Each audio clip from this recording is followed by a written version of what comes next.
क्या नाम है आपका? नीलम गुप्ता। क्या किस वजह से ये धरना प्रदर्शन हो रहा है विद्यालय में? ये प्रधानाचार्य द्वारा जो भी शुल्क आती है उसको अपने निजी अर्थ में लिया जा रहा है। विभिन्न प्रकार की संपत्तियां इन्होंने बनाई है, यहाँ से लखनऊ तक जो भी पैसा आता है, इधर कोरोना काल में भी जो भी पैसा है, करोड़ों रुपया आया, इन्होंने उस करोड़ों रुपयों को इधर उधर ज़मीनों को खरीदने में और प्लाट आदि खरीदने में खर्च कर दिया। क्या नाम है प्रिंसिपल आपका? जी, क्या नाम है? महेंद्र कुमार त्रिपाठी। प्राध्यापक हैं? हाँ, इन्होंने आज तक यही किया है। जो भी शिक्षक 20-20 साल से 22-22 साल से इनके साथ में काम कर रहे थे, उनके साथ धोखा किया और या तो निकाल दिया। अगर बोले तो इनके खिलाफ कोई बोल नहीं सकता था। इसलिए आज हम लोगों को इस स्थिति में बैठना पड़ा है। पुराने शिक्षक जो थे उनके साथ इन्होंने दुर्भावनापूर्वक कार्य किया और जो भी शुल्क आ रहा है उससे निजी संपत्तियां अपनी बनाते चले जा रहे हैं। हम लोगों को के पेट से कोई मतलब इनको नहीं है, वेतन नहीं मिल पा रहा है। दीपावली की में स्थिति ये थी, कर्मचारी रोते हुए यहाँ से चले गए, उनको एक पैसा नहीं दिया इन्होंने, एक पैसा नहीं दिया। इतना अत्याचारी ये प्रिंसिपल है। कितने महीने हो गए? ये अप्रैल से यही काम कर रहे हैं। अप्रैल के पहले का जो बकाया था उन्होंने 3 महीने का भेजा था, वो भी 5-5 हज़ार रुपये। अप्रैल के बाद में जब हम लोगों ने मीटिंग ज़बरदस्ती बुलाई, तब इन्होंने क्या किया था, 5-5 हज़ार रुपये के हिसाब से या आधे आधे वेतन के हिसाब से दिसंबर तक का हिसाब माननीय अरविंद गिरी जी के कहने के अनुसार दिया था। वैसे वो भी ये पी जाने वाले थे।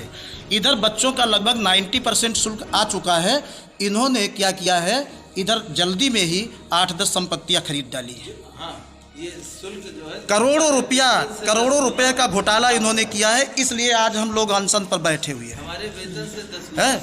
और हम बात ये नहीं है तुम खूब खाते, हमें कोई मतलब नहीं थी, लेकिन तुमने हमारे हक के साथ खिलवाड़ किया है, हमारे हक को मारा है। जो हम लोग अल्प वेतन पा रहे थे उसको तो कम से कम देते। बाकी हमसे क्या मतलब है, आप क्या बना रहे हैं क्या नहीं बना रहे हैं। ये ट्रस्ट की ज़मीन है और ट्रस्ट पर अपना अधिकार समझते हैं। व्यक्तिगत अपने परिवार की कमेटी बनाते हैं, समझ गए ना, व्यक्तिगत परिवार की कमेटी है। हम लोगों को नहीं मालूम कमेटी कौन सी है। यही संचालन करते हैं, फर्जी हस्ताक्षर बना करके शिक्षकों के भी। और पहले एक कमेटी बनाई गई थी, उसमें फर्जी हस्ताक्षर करके रोमी साहनी वगैरह, ये उनके भाई पवन साहनी वगैरह थे, उनको बाहर कर दिया था। लमसम कितने अध्यापक हैं जिनको तनख्वाह नहीं मिली है? लमसम लगभग पूरा स्टाफ है। और एक बात बतावें आपको, एक बात और बता दें आपको, ऊपर जो शिक्षिकाएं हमारी थीं, बहनें जो थीं, लगभग कितने का स्टाफ था पहले, कितना था स्टाफ? 68 का स्टाफ था।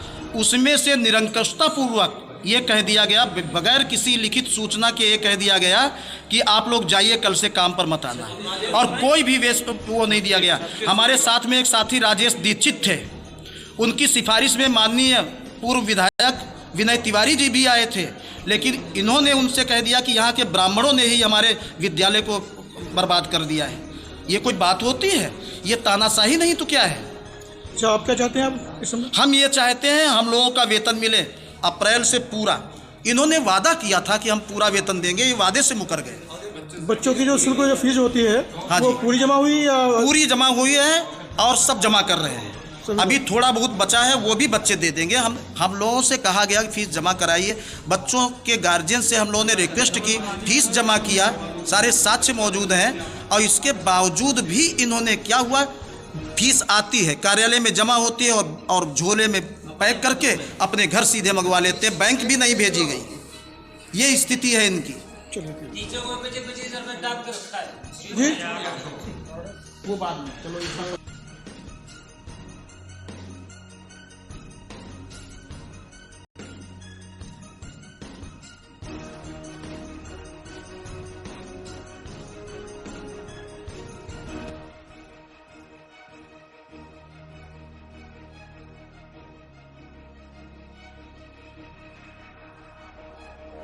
सर ये आपके विद्यालय में जो अध्यापक लोग धरना प्रदर्शन कर रहे हैं, जैसे कि बता रहे हैं कि उन लोगों का जो है वेतन वगैरह नहीं दिया गया है, जो भी आता दिया गया, जो भी दिया गया है, इसके बारे में क्या कहना चाहेंगे आप? इसमें एक शिक्षक का सरकारी स्कूल में चयन हो चुका है, जी उसको बहुत जल्दी ही स्कूल छोड़कर जाना है। उसने जो है शिक्षकों को झूठा जो है आश्वासन देकर और गलत बातें समझा करके उनको अपने साथ जोड़ा है। अप्रैल से लेकर के अभी तक वेतन आधा सभी विद्यालयों ने दिया है और इस विद्यालय ने भी दिया है। आज प्रैक्टिकल परीक्षा 1 दिनों में होने वाली है, इससे बच्चों ने शुल्क जमा किया है, तो अप्रैल माह का वेतन जो बचा हुआ था आधा, वो अभी पूरा करके इनको दिया जा रहा है, जो ले नहीं रहे हैं। अब ये कह रहे हैं कि जो कोरोना काल में आधा वेतन दिया गया है, हमको पूरा वेतन दिया, ये वो मांग कर रहे हैं। तो जिस समय जो भी शुल्क आता जाएगा वो उनको मिलता जाएगा। विद्यालय वित्त विहीन संसाधनों से चलता है। जब शिक्षण शुल्क ही नहीं आया है तो शुल्क इनको कहाँ से, वेतन कहाँ से दिया जाए, है ना? और कोई भी जो भी अवशेष वेतन इनका बचा है अप्रैल मई जून इत्यादि इन महीनों का आधा, वो आते ही इनको तुरंत दिया जाएगा। और सर कोई और भी कोई समस्या है कि लोगों की? कोई और समस्या नहीं है। जो एक शिक्षक जिनको बाहर जाना है उनके ही बहकावे में है और जल्दी ही शिक्षक पुनः काम पर अपने लगेंगे। सुनने में ये भी आ रहा है कि अभी कुछ हाथापाई भी कुछ भी हुई है क्या? नहीं, हुई है? कोई हाथापाई अनावश्यक चीज है जो कभी इस विद्यालय में हुई नहीं है, ऐसा कुछ नहीं है। हमारे ही शिक्षक है और समझाने पर वो फिर अपने हिसाब से काम करेंगे। Thank you sir.